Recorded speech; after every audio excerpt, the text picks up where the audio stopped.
So ito na yung araw guys na mapapalitan na ang ating pipe. Silver ba? Magandang kulay. Ikaw pre, ikaw pre. Anong tanong ka sa akin? Ano? Oh, 100 ka agad oh.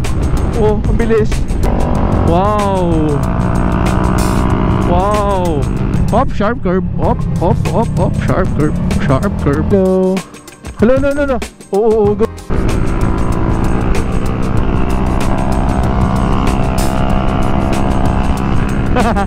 Wow, ganda. Uy, oh. Oh, overshoot. Lala. Alam ko, ligo tayo ng Bacoor eh. Ready? Wala nang intro. Simulan na natin to. Uy, let's go. Aray ko, puntog pa yung helmet ko. Go. Nakabit ka na yung busina mo.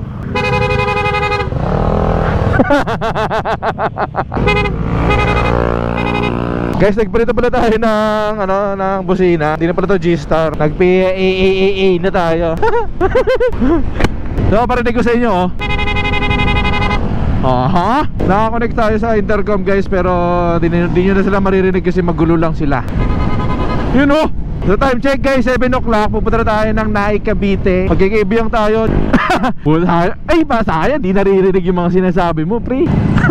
Ganda ng likod ng Xbox eh, no? Sama natin of course, Moto Calvo, Ninong Elotsky, Rudy. Diretso. Expressway tayo, pre. Oh, may lubak dito ah. First time ko dumaan dito, pre. Second time. Ito yung River Drive, pre. Ito yung parang katulad dun sa amin, yung saan ako nahuli. Talagang literally bawal talaga dapat motor dito. Pero napaka-accessible to sa motor eh. Di mo naman parang motor nga ng kasa dito eh. Kala mo naman hindi taxpayer mga motor. And let's go. So ito na yung araw guys na mapapalitan na ang ating pipe. At walang ibang pwedeng sisihin kundi si Rudy dahil pinakilala niya tayo sa E-Tech. Love you, Rudy. Uy po. Dito pre, dito. Sensya na guys, kung di nyo makuha yung mga context ng mga sinasabi ko kasi naka-intercom tayo sa kanila. Hindi nyo sila naririnig. So doon pala tayo pupunta guys sa Naik kung saan talaga ginagawa yung mga E-Tech pipe. So papakita natin sa inyo mamaya kung paano binubuo o paano ginagawa yung mga pipe na pwede nyong orderin. Itong video na to para naman to sa mga nagtatanong or mga nag-aabang na ipapapipe yung ADB 160 nila. So ang agenda natin talaga ngayong araw na to is pupunta tayo ng Naik para magpa-pipe at mag-Kabyang.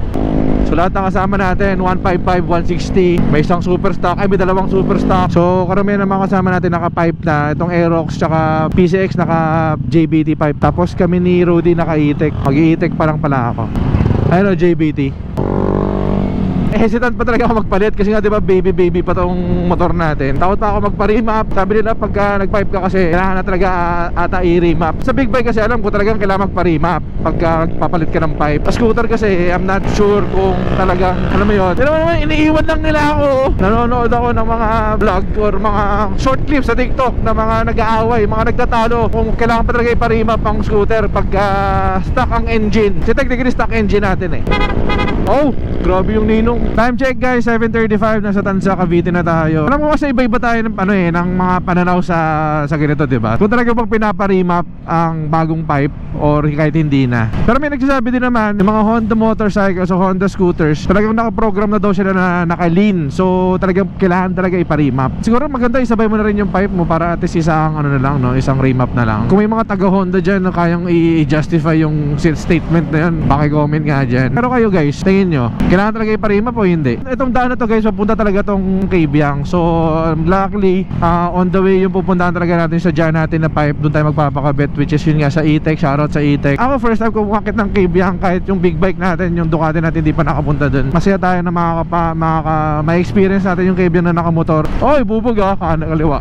Yung pinaka main reason talaga kung bakit ako gusto magpa-pipe kasi gusto ko magkaroon ng konting tunog lang talaga tong motor natin. Gusto ko yung parang kay Rudy lang, ganun. Yung tahimik pa rin naman, hindi naman siya open pipe technically, diba? Papatunog lang tayo ng konti kasi tinuman naman kabubibira tayo. Di nyo ko naririnig. Ibang video naman yung remap natin. Siyempre isasama ko sa bawat ADV upgrades natin, diba? Masasabi ko sa inyo yung kung may pinag-aiba talaga from, siyempre ito yung ginagamit ko. Kabisado ko yung takbo ng stock, kabisado ko yung takbo ng motor ko. Hindi naman ako mag-sugarcoat. Makisabi ako kung lumakas siya, kung lumakas talaga siya. Kasi right now parang ang top speed ito, pinaka top speed ko dito sa motor na to nag 105 ata ba ako, nag 115. Parang ganun pa lang ata. Basta ang setup pa lang natin sa motor na to, since stock siya, naka-stock pang gilid tayo lahat, wala tayong pinapalit.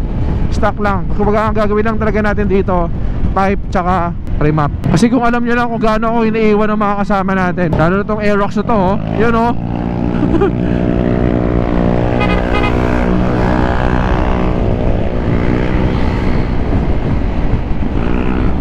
May puta poste.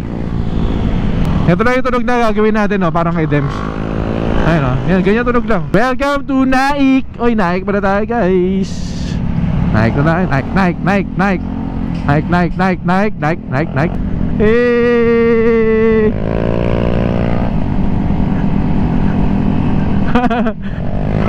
O, gaspol o, siyang gaspol o. Oo. Nong ni. Yun o. Uy. Yo. Ako dito tong e-bike na to. Consider pa bang e-bike to, pre? May manubela na 4 wheels. E-bike pa ba yun? Ano na to, e-car na yan eh. Tapos yun yung mga walang ano eh, no? Walang huli-huli, walang lisensya, tumatawid ng red light. Guys, dito pala tayo sa E-Tech. Morning po. Alright guys, dito tayo ngayon sa Naik Cavite. Dito sa shop ng E-Tech para magpakabit ng pipe para sa EDV 160 natin. So ito yung motor natin. So ito yung stock niya guys, oh. Yan. Tayo ngayon sa production ng E-Tech. Actually meron akong video na to sa Facebook, yung proseso ng paggawa nila. So ito guys yung papakabit natin sa ADV tsaka sa NMAX ni Rody. Pinakalaman loob bago yung pinaka-pipe, diba? So ito ilalagay ito sa tubo. Isusok natin yan dito. Tapos lalagyan natin ng mga cotton, ng mga fiber. So may mapakita ko sa inyo. Kasama natin si Ninong. What's up? Very supportive. Siyempre. Mono Calvo kasama din natin. So yung proseso nila dito guys, ito talaga nang galing talaga sa dito. Sa ganitong metal sheet. Ayan o. Tapos iro-roll yun nila dito. And pag na-roll yun na, i-weld yung dugtungan, yung gap. Saka dito naman sa machine na to, i-full weld. Mamaya papakita ko sa inyo yung finished product. Kasi ang alam ko guys is, yung output, yung outcome ng pinaka-pipe is pwede nyong ipa-powder coat. So kung ano yung gusto nyong kulay ng pipe nyo, pwede dito sa E-Tech. Since puti yung EDV natin, silver ba? Ano magandang kulay? Tama pa natin si Kenneth to. Silver puti. Silver.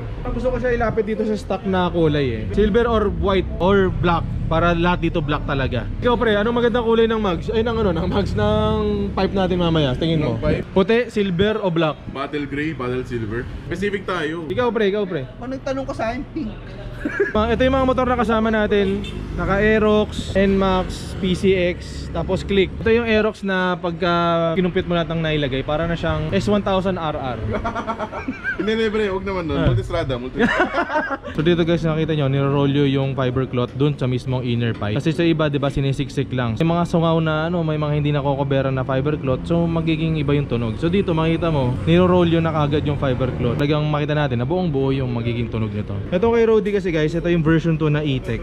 So kung ito, makita nyo, black yung dito niya. Ngayon, tignan natin. Dito pa lang first time ata sa E-Tech yung pwede mong ipa-powder coat or ipakulay itong pinaka-pipe mo sa desired color mo, diba?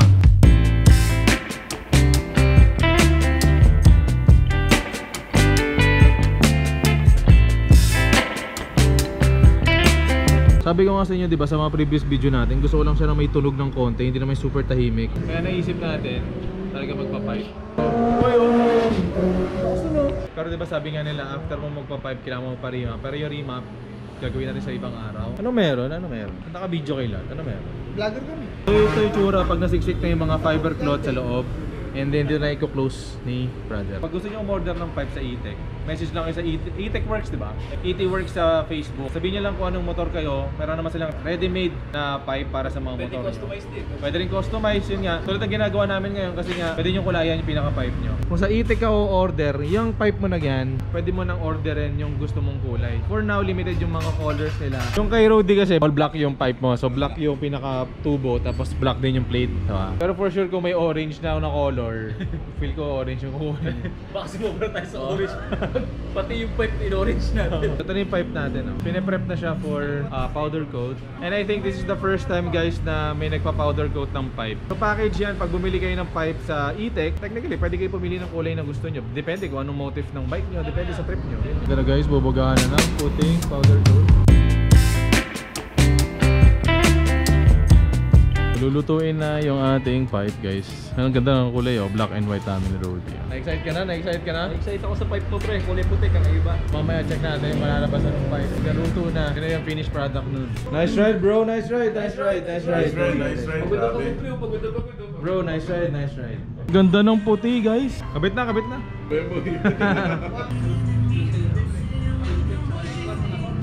Ikaw, ano masabi mo? Gusto ko rin yan. Ikaw, ano masabi mo? Boss, ang ganda, baka naman. Ikaw, ano masabi mo? Ganda. Ganda? Ang tanong, bagay ba sa motor natin? Testingin mo natin kung may singaw kung singaw.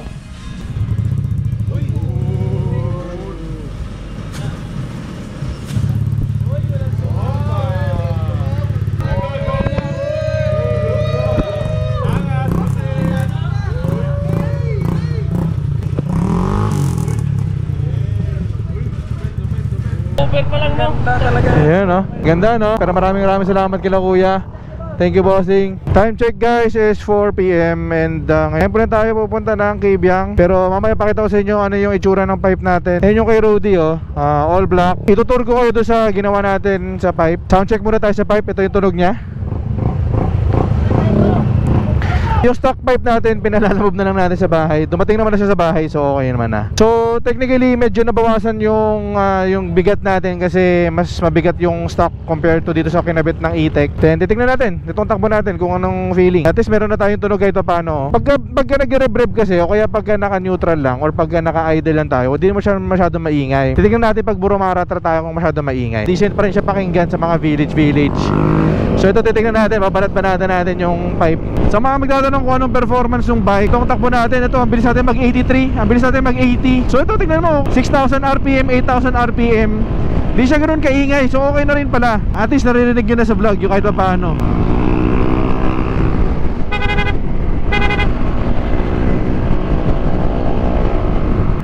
Maragondon, welcome to Maragondon. Ngayon punta tayo ng Kibyang, sana maabutan natin mga monkeys. May bus ha. Ay, nalimutan ko magtanggal ng ng hazard. Baka sabihin hazard boys tayo. Parang ang ganda ng all black, guys, oh. Tingnan mo, tingnan yung kay Rudy, all black yan, oh.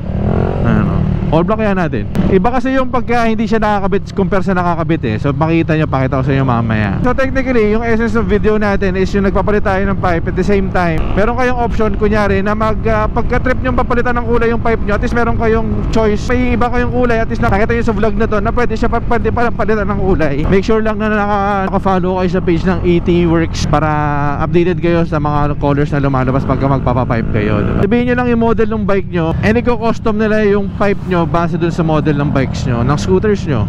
Hey, let's go!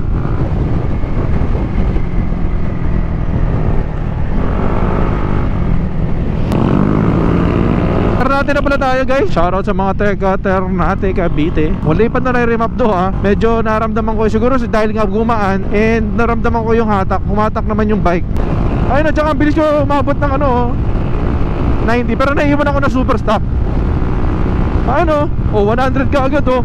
Oh, ang bilis. Ang ganda naman dito. Ang ganda dito. First time ko dito, ah. Ang sarap pala dito, no? Wow. Wow. Makita natin dito kung lumakas talaga siya. Kung di po baba power niya. Uy, hindi, oh. In fairness. Oh, nag-bike si kuya, oh. Bam.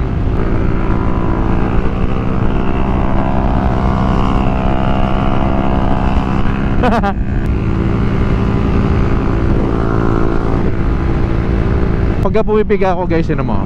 Ayan na yung pinakatunog niya. Hindi naman siya super barubal na tunog. Ayun, o. Ano pa rin, pleasant naman sa ears. Nakakatawa naman. Wow, eh. Sakto lang pala yung punta natin. Para medyo malilim na may sunset. Hindi masyado masakit sa balat. Pero ang ganda ng daan dito. Kaya pala dami rin nag-ride dito papuntang Kibyang, guys. Puerto Azul. Oh, may mga tambay pa dito. Wee Wee Hill. Ito tinatawag ng Wee Wee Hill. Ang ganda ng daan, oh.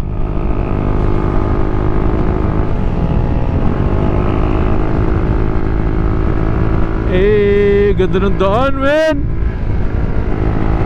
Dito nga daw sabi nila, pagkadada ka ng Cabiang, maganda naman yung daan. Medyo siko nga lang daw dito. At the same time, medyo makitid compare to Marilaki. Doble ingat, triple ingat dito sa papuntang Cabiang. Ayun, napuntahan din ng mga nagbibisikleta guys. Ayun, ahon dito, lusong dun. Maganda dito, dali natin hyper dito tsaka ano, rebel, no? Ayun o, woo, sarap.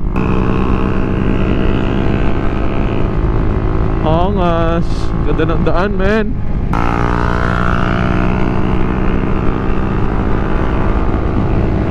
Open. Overtake, clear.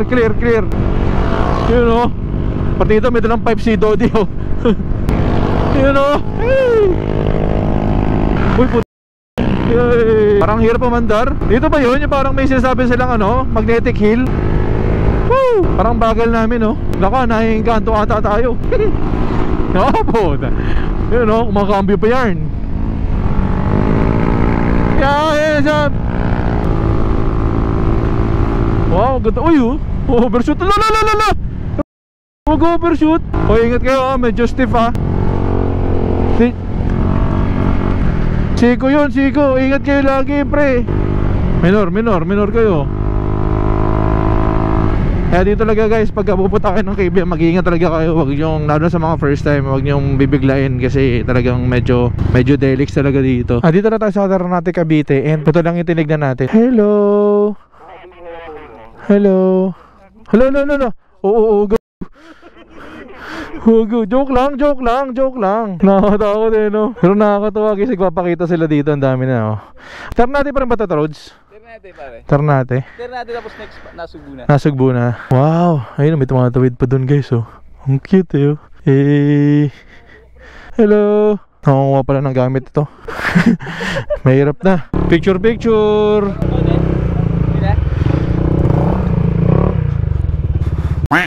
Alright guys, so ito na yung pinalit natin na pipe from E-Tech Racing guys. So ayan, no. Ito pinaka-canister niya. As you can see, naka-color siya ng white. Pero if gusto natin siyang palitan, walang problema kasi naka-powder coat naman to. So anytime naman na gusto natin palitan ng color, kaya nagsawa tayo sa white, gusto natin siya maging black lahat, pwede naman yun. Possible naman yun, katulad nung kay Rody. Tinignan lang natin kung babagay yung puti since puti yung motor natin. Pero ang ganda, diba? Actually, meron pa yung parang pinaka-tip. Ipapakita ko na lang ano itsura niya pag may tip dyan sa screen. If you guys are interested with this kind of pipe version 3 na naka-powder coat, message nyo lang syempre si E-Tech or E-Tech Works sa Facebook. Sabihin nyo lang na nakita nyo sa vlog ko or nakita nyo sa vlog ni Rody. Tama yung pwede nyo pakulayan. Wow, ganda pala dito. Ayos pala dito eh.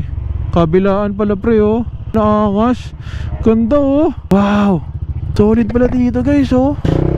Wow, solid, oh. Shoutout kay Kenneth. Tara, bulin natin mag-Cabiang bago dumilim. Malapit na lang ba yan? I think ito yung pinaka best time para dumaan dito. Napakaganda ng lighting, oh. Golden hour. Ayun, oh.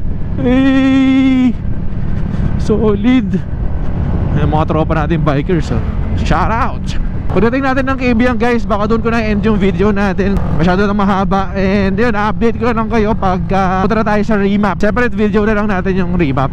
Off, sharp curve. Off, sharp curve. Sharp curve. Off, sharp curve.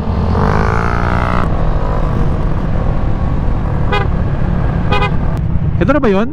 Ang dami nagpapapicture. Rody. Hindi, tawid tayo doon pre, tapos balik. Let's go, Cabiang Tunnel! Woo! Ayun pa na feeling ng pupunta dito ng Cabiang Tunnel na naka-motor, ano?